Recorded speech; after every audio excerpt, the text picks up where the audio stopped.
Okay, the story that I'm going to share with you is something that happened to me when I was 5 years old. And this is a true story. And I know it could be a little bit scary, but I think it's important for you guys to learn from what happened to me. So when I was 5 years old, I had two little brothers, one that was 4 and one that was a baby. And my mom and dad took us to the store, and we had just walked into the store. It was a department store. My mom was looking at dresses, and I love dresses. Do you girls love dresses? Yeah. I loved dresses. So I let go of my dad's hand and I started looking at the big girl dresses because they always had the best styles, you know? And so I'm looking at the dresses, and then all of a sudden I feel my dad grab my hand and we start walking. And we're walking, but I looked and I noticed we're walking out of the store.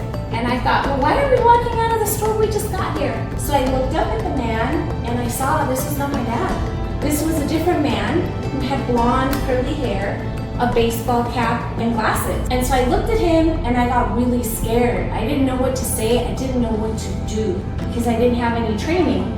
So I looked around to see if I could find my parents, and my parents had already gone to another section. But what I did see was a young boy. He was in high school and he was working there for a summer job. He was like Alexa's age. And I made eye contact with him, and he looked into my eyes, and when he looked into my eyes, he saw that I was scared. And as soon as I got that eye contact, then I looked up at the man and I looked back at him, and with my eyes, I basically said, help me. Now this young boy was very brave because this man was big. And the young boy said, excuse me, sir, is that your daughter? And the man ignored him and continued to walk with me. And he said that and caught the attention of the manager who was there at the store, kind of like Coach Miguel's age, and he was kind of buff too, like Coach Miguel. And he came over and he started saying, hey, let go of that little girl. But he came over strong. And then the man got scared. He let go of me right before we walked out of that store. Now, that was a really scary situation for me, and one that I will never forget. I still remember what this man looks like.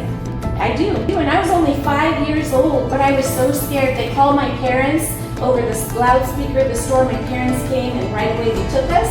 And I'm really sad to say that this man went back to that store the following week and kidnapped another little girl, but this time he was smarter. He took the little girl into the bathroom, cut her hair, changed her clothes, and put on boys' clothes and a baseball cap, and walked right out of the store. The little girl was like me. She didn't know what to do, and she didn't make eye contact with anyone. So I'm sharing this story with you because this is something that happened to me, and you guys are so lucky to have Coach Miguel, who's going to teach you what to do if this was ever to happen to you, because this does happen.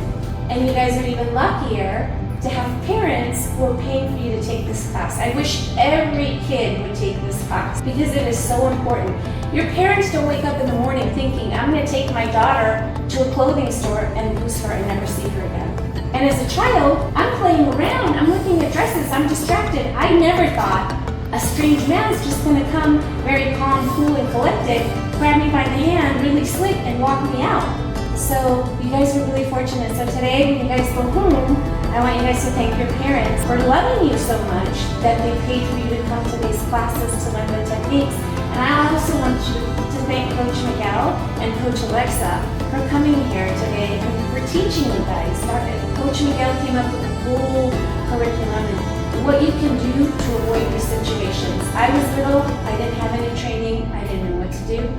Again, I was just lucky that I made eye contact and that they were brave enough to come and help me. Not to scare you, it's just to educate you on what to do in these situations. You know what to look out for and what to expect.